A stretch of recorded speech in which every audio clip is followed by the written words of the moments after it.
Welcome to a virtual tour through one of Bioconstruct's biogas plants. Controlled fermentation of biomass in biogas plants produces a gas that can be used to produce electric or thermal energy on account of its high percentage of methane. The raw materials used in biogas plants, also known as substrates, are often liquid manure, agricultural products and agro-industrial waste. The following animation will demonstrate how electricity and heat are produced from these substrates in biogas plants made by Bioconstruct.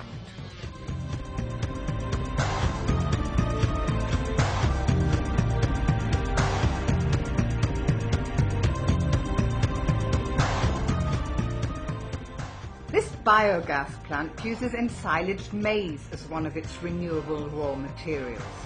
With the aid of a wheel loader, the maize is tipped into a cement storage bin, which needs filling up approximately once a day. Silo maize is rich in energy and, on account of its high degree of reduction, very well suited for use in biogas plants. This storage bin is equipped with a hydraulic floor discharger that continuously feeds the maize onto a conveyor belt.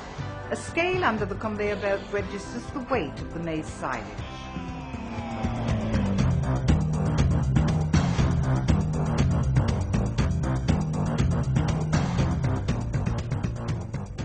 Liquid manure is the most important basic substrate used in this biogas plant.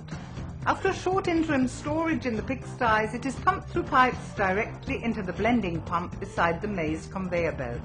At the same time, the maize falls off the conveyor belt into this apparatus, which is equipped with 2 mixing rollers. In this way, the maize silage is mixed before fermentation.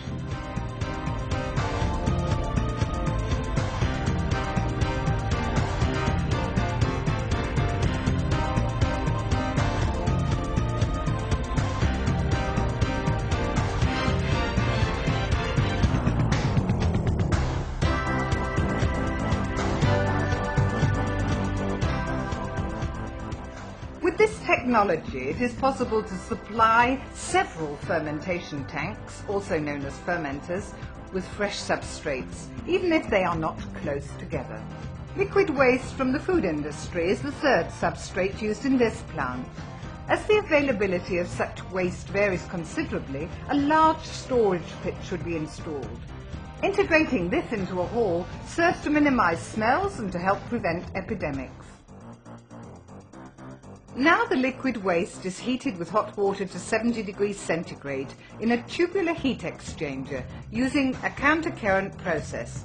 After heating for 1 hour, the hydrogenization of the substrates is complete, so that they can now also be poured into the fermenters. Here is where the biogas is formed. The substrates are continuously stirred in order to prevent layers of material forming at the top or on the bottom. A hot water wall heater heats the substrate to between 35 and 55 degrees centigrade in order to accelerate the formation of methane. On average, the substrate is in the fermenter for a period of around 30 days, before it is filled into another fermenter for a further 30 days to complete the gas formation process. When fermentation is complete, the thin liquid substrate is pumped into 2 reinforced concrete tanks, where it is stored until it can be brought out onto the fields.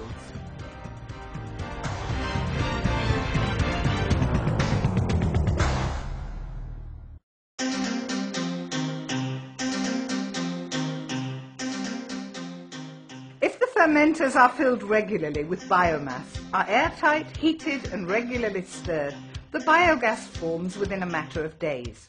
The formation of gas is a complex and delicate process. The organic fats or carbohydrates contained in the substrates are digested by various kinds of bacteria, and this is a starting point for the development of the gas. If the contents are continually stirred, the gas rises slowly to the top of the container. It consists of approximately 50 to 70% methane, coloured green here, and also carbon dioxide, water vapour, hydrogen and hydrogen sulfide. As water vapour and hydrogen sulfide are problematic for the utilisation of the gas later, it is necessary to treat the biogas now.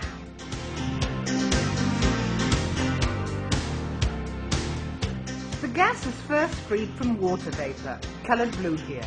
The condensation water is collected in a condensation shaft and pumped out. The aggressive trace gas hydrogen sulfide is now extracted from the biogas in a biological desulfurization plant. By introducing air into the container, certain bacteria cultures are able to establish colonies on the chain. Here they decompose hydrogen sulfide into harmless sulfur and water. The almost unpressurized biogas is then fed into a compressor, where it is brought up to the 70 millibar pressure later required for burning. In order to completely condense any remaining water vapour and to free the biogas from any suspended matter or silicates, the biogas is subjected to a washing and drying process. This is carried out with the vapour at almost freezing point so that the gas is cooled down to a temperature of under 5 degrees centigrade. In order to control the purification of the gas, the biogas is constantly tested with an online measuring system, which records the amounts of methane, hydrogen sulfide, carbon dioxide and oxygen. This guarantees a high degree of efficiency and security. In case of any overproduction of biogas, it is necessary to operate a gas flare, for unburned methane that escapes into the atmosphere is harmful for the climate. The biogas from this biogas plant enables 2-block heating and generating power stations to run and be CO2 neutral. To annually process biogas from 15,000 tonnes of biomass, this plant must produce a total of 500 kilowatts of electricity. Due to the optimal gas processing, the engines can run round the clock for several years with only a minimum of maintenance costs. Up to 30% of the waste heat from the cooling water of the engines is used for the heat exchanger and the fermenter, so that no additional heat is required. The remaining heat can also be used profitably to heat industrial plants, houses or swimming pools. The electric power generated by the generator of the block heating and generating plant is converted to the mains voltage level in the transformer. Then the electricity can be fed into the grid and meets the annual requirements of around 1,000 households.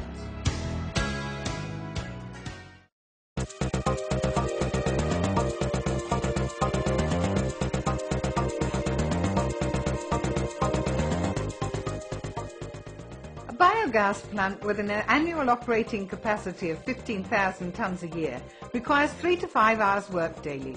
In order to keep the amount of work down to a minimum, we particularly recommend the use of an effective measurement and control technology from Bioconstruct. Thanks to a safe exchange of data, it is also possible for someone who is not on the spot to monitor and control the unit. Should it be necessary, either the operator at home or the Bioconstruct service team can intervene in processes in the biogas plant. For example, the agitators can be switched on and off. The levels of the containers and the pits can be checked, or the solid supply equipment can be monitored.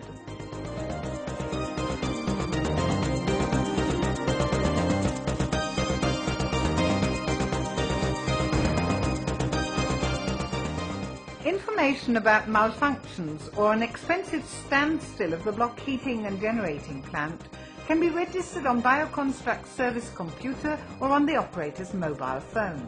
This guarantees a short reaction time when anything unexpected happens and a reliable service by the Bioconstruct Customer Support Office. Biogas plants produce high-quality fertilizer as well as electricity and heat. The nutrients contained in the substrates are retained and are more easily available to the plants, as the flow power of the liquid manure and its ammonia content have increased due to fermentation. The unpleasant smell of the liquid manure and organic waste has disappeared as the organic acids have decomposed. A biogas plant is therefore useful for both you and your neighbours. Why don't you also profit by using the smart